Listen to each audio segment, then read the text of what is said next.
and a great example of an entrepreneur who is someone who takes their chances and chases their dreams, stops at nothing to reach their goals. And we have Dene Botha in our studio, who's here to tell us about how his own experiences have equipped him to encourage the youth in South Africa to follow their passion. Because, dude, when I read about you, it's quite amazing. You started your acting career at the age of 7, right? Yes. And by 20 years old, you were the highest qualified surf coach in the UK, and from then on went on to be titled the most irresistible man in South Africa. That's crazy. That's crazy. So how would you encourage young people today to pursue their dreams and stop at nothing to really reach their goals? Sure, tough question, but I think the main thing there is find your passion, as we've kind of mentioned a couple of times in the show. How do you do that, though? How do you find your passion? What do you like doing? Okay, so start there. Do you enjoy your job? Love it. Do you love your job? Absolutely. There we go. It's Okay. that kind of thing. If you're good with woodwork and you're creative, do that. If you want to get into clothing, TV presenting, law, art, anything like that, find out what you want to do, what you enjoy. I mean, the average person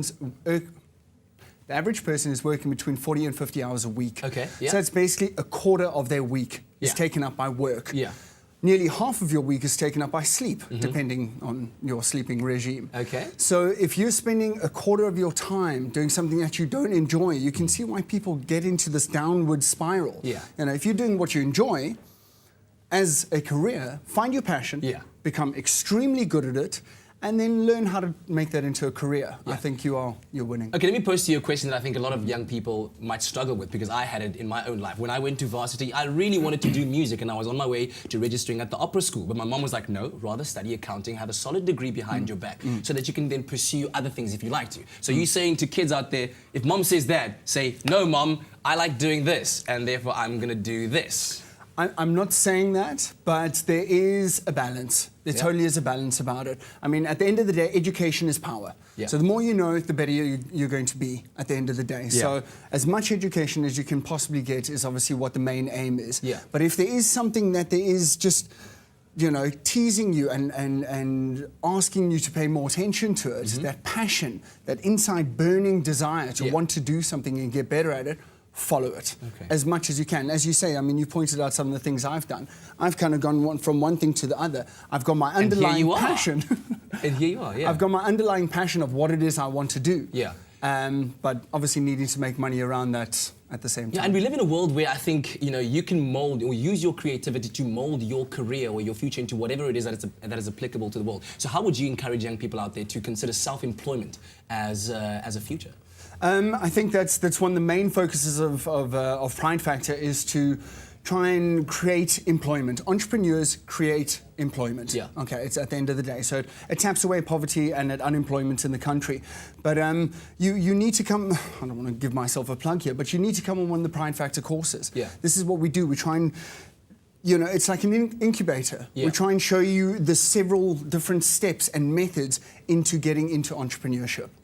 And you definitely, I think, as an example of your own life kind of living through the philosophy that you're talking about, you took on one of your own dreams and you chased it. You entered Presenter Search on 3. I did. What would you say were some of your most defining moments being part of that competition? Getting the nod of approval and making it into top 30 was very exciting. A bit of a life-changing move there.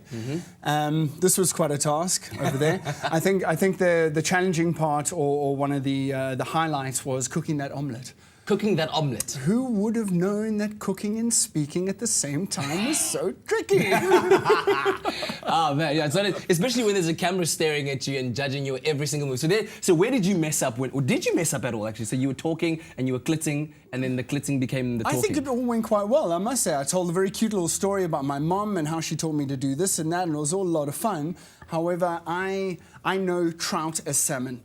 So I was putting the salmon on the egg, even though on the Woolworths packaging it says trout in big black letters. I keep going, and I'm putting the salmon here, and I'll use the salmon there. And did it taste good? That's all I want to know. It was amazing.